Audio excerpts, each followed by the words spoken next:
Hello guys! Hello Sagittarius! Welcome dito sa aking channel, Kapalaran 888. Welcome! Alamin natin kung anong messages, vibration, gabay energy para sa lahat.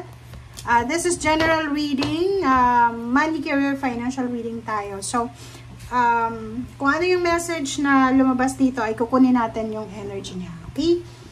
First card mo dito is listening with your heart.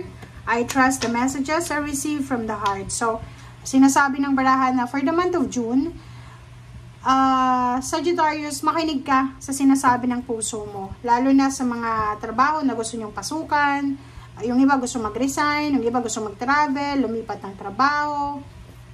Makinig ka sa sinasabi ng iyong puso. Okay? Or yung iba sa inyo dyan, makinig tayo sa sinasabi ng iyong impression or ng instinct nyo.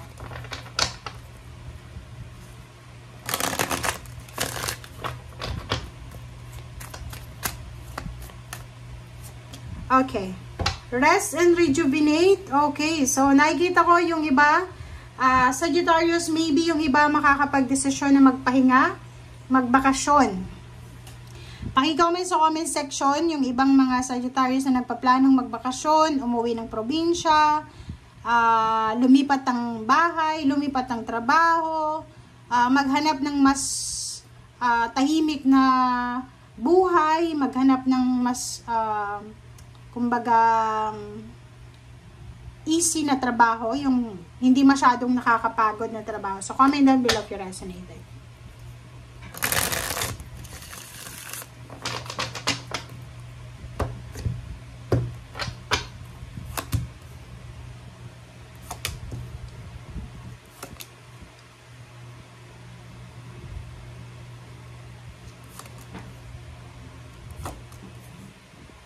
Okay.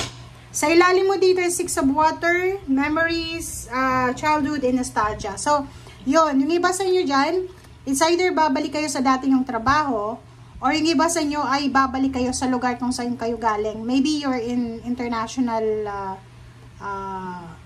job na ngayon. Nasa ibang bansa, OFW, pwedeng pabalik ka ng Pilipinas for vacation or for good. Or maybe yung iba, nakapag-desisyon na bumalik sa dati nilang trabaho. Okay? Okay, King of Air and Release. So, dito sinasabi ng baraha yun talaga. So, yung focus ng iba sa inyo dito, yung focus nyo talaga is magpahinga. Yung focus nyo talaga is mag-resign, yung iba. Yung focus nyo is yung wag munang magtrabaho. Nako, bakit ganon, Sagittarius?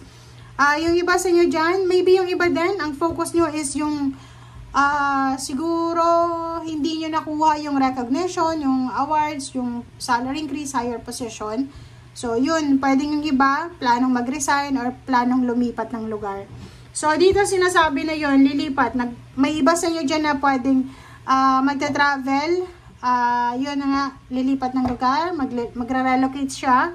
Kasi hahanapin niya kung saan siya magkakaroon ng powers, kung saan siya nababagay. It's either nababagay na trabaho, na career, na bansa, na negosyo. Okay?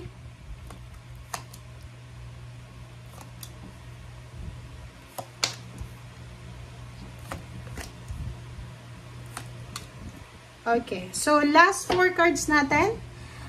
Justice. Wow. Karma. Okay. So, this one, iba siya dito. Okay. So, this one, meron dito sa inyo na Sagittarius na posibleng makatanggap kayo ng job offer. May mga contract signing this June. Yung iba naman is makakatanggap kayo ng karmic blessing, karmic justice. Yung iba, yun, may magbabago sa buhay financial nyo. Ang nakikita natin dito, it's either direction talaga.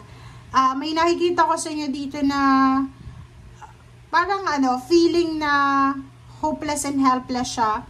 And ang gagawin niya siguro, kung halimbawa hindi ka matanggap-tanggap sa trabaho, tapos halimbawa isa kang teacher, tapos yung trabaho mo, isa kang sales lady ngayon, pero teacher ka talaga, ang gagawin mo siguro, titigil ka muna sa pagsisales lady kasi pwedeng magpahinga ka muna and then babalik ka sa paghahanap ng trabaho as a teacher. Parang gano'n yung energy mo.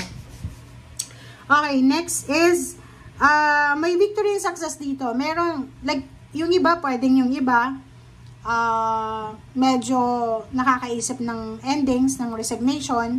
But yung iba, yung Page of Earth, sinasabi na isang unexpected news ang pwedeng dumating sa'yo. Yun na nga, success, victory, travel. And yung The Hermit dito, sinasabi na kailangan natin na kalmahin ang ating sarili. Maganda man o hindi maganda yung nangyayari sa buhay natin sa ngayon, kumalma ka. Hermit and rest and rejuvenate. Kung may mga bagay-bagay tayo na hindi maintindihan sa paligid natin, kailangan nating magpahinga, maghintay. Okay? And yung iba sa inyo dyan, lalo na yung nagpaplanong mag-resign, sinasabi ng bara sa inyo dito na habang kayo ay nagpapahinga, possible na babalik kayo sa pag-aaral. Pwedeng may iba mag-masteral, doctoral, or additional learnings, or additional skills, training, parang ganon.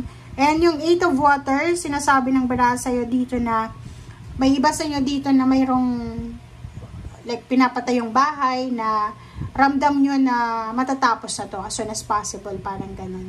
And yung iba din sa relationship kasi to relationship, pwedeng may karelasyon ka, kapatid, kaibigan, na pwedeng i-recommenda ka sa trabaho or maybe referral siya, na yung referral na to ay pwedeng siya yung maging rason para mabago yung takbo ng buhay mo. Yung iba naman sa inyo dyan, lalo yung medyo may edad na, itong ending sa release na yan, doon yan sa mga magre-retire na, diba? So, malapit ka na makaramdam ng peace and harmony, makakapagpahinga ng freedom, diba? And yung iba na malapit nang matapos yung kontrata nila sa trabaho, yun, medyo relaxing na yung next few years nila sa buhay nila. Okay? So, rest and rejuvenate. Mag-isip bago tayo mag-isip bago tayo gumawa ng aksyon.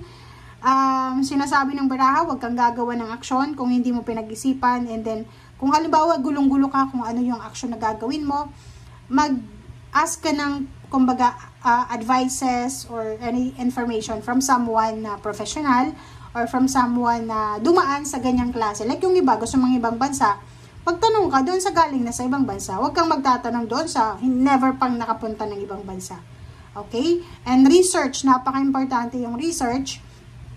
Yung mga gusto natin gawin, hanapin mo lang sa internet. Minsan yung iba fake yung information sa internet. But yun, basahin natin ng mabuti, alamin natin. Okay?